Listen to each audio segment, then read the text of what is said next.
नारद ऋषि कृष्ण भगवान के भक्त थे। जब भी उन्हें समय मिलता वे द्वारका पहुंच जाते और कृष्ण भगवान से बहुत सारी बातें सीखते। एक बार द्वारका में कृष्ण भगवान के साथ रहते हुए नारद ऋषि और कृष्ण भगवान एक विमान पर यात्रा करने निकले। रास्ते में उन्हें एक नदी दिखाई दी और कृष्ण भगवान ने अपना विमान वहीं रोक दिया, क्योंकि नारद ऋषि उस नदी से अपनी प्यास बुझाना चाहते थे। लेकिन भगवान कृष्ण ने उन्हें नदी में पहले नहाने का सुझाव दिया। कृष्ण के इस आदेश की अवहेलना करते हुए नारद ऋषि ने बिना नहाए नदी के पानी को पी लिया और देखो, अगले ही क्षण नारद एक महिला में बदल गए और जब उस महिला ने इधर उधर देखा तब ना तो कृष्ण थे और ना ही रथ। तब वह महिला जंगल में भटकने लगी और अंत में एक आश्रम में पहुंच गई। जब आश्रम के ऋषि समाधि से जागे तो उन्होंने अपने सामने एक अत्यंत सुंदर महिला को खड़ा देखा, जो उनसे स्वयं को उनका शिष्य बनाने की प्रार्थना कर रही थी। ऋषि ने तुरंत उसके अनुरोध को स्वीकार कर लिया। बाद में गुरु ने शिष्य से शादी कर ली और कुछ समय के अंतराल में वो महिला 60 बच्चों की मां बन गई। एक दिन सभी 60 बच्चे और उनके पिता एक साथ चल बसे। दुखी विधवा मृतकों का अंतिम संस्कार करने के लिए भी खुद को बहुत कमजोर महसूस कर रही थी। साथ ही एक असहनीय भूख भी उसे जकड़ रखी थी। उसने पास में खड़े आम के पेड़ से एक फल तोड़ने के लिए हाथ उठाया, लेकिन उस पर के आमों तक उसका हाथ नहीं पहुंच पाया। उसने शवों को एक के ऊपर एक रखा और मृत शरीरों के ढेर पर चढ़कर आम तोड़ लिया।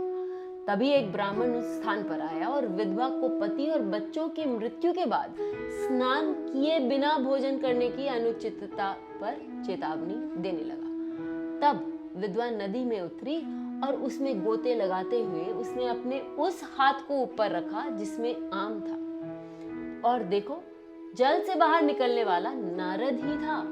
केवल वही हाथ जिसे उन्होंने पानी से बाहर रखा था वह गीला नहीं हुआ था और इस कारण वो महिला का ही हाथ रह गया जिसमें कंगन भी थे। धारा के तट पर खड़ा ब्राह्मण कृष्ण में बदल गया।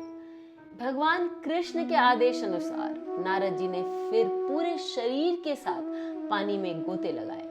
तब उनका शेष रहा हाथ भी पुरुष के हाथ में बदल गया। हाथ में रखा हुआ आम एक उत्तम वीणा में बदल गया और कृष्ण भगवान ने तब नारद जी को बताया, आपके साथ आपके पति के रूप में रहने वाले ऋषि जो अब नहीं रहे वे काल पुरुष हैं और 60 बच्चे प्रभवा विभव आदि वर्ष हैं। नारद जी को इस बात का भली भांति ज्ञान हो गया कि भगवान ने ये माया नारद जी को काल चक्र और माया के बीच का संबंध समझाने के लिए ही रची थी। इसके बाद कृष्ण और नारद फिर द्वारका लौट गए। ये कहानी भागवत के 7वें स्कंद से है।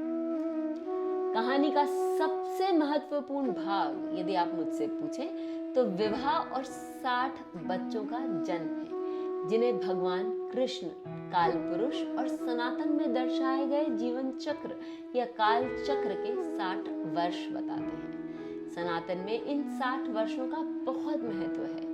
60 वर्षों में से प्रत्येक का एक नाम और अर्थ होता है। वास्तव में किसी विशेष वर्ष में पैदा हुए लोग उस वर्ष के अर्थ के साथ अपनी जीवन शैली में एक समानता अनुभव कर सकते हैं। सनातन में ऐसी कई अवधारणाएं हैं जो हमें आत्मज्ञान प्राप्त करने में मदद करती हैं और उनका विस्तार से अध्ययन करने की आवश्यकता है। ये अवधारणा उनमें से एक है। यदि आपको अपने जन्म वर्ष का नाम पता हो और उसके बारे में या उसकी कहानियां आप जानना चाहते हो तो हमें मेल करें या कमेंट्स में लिखें।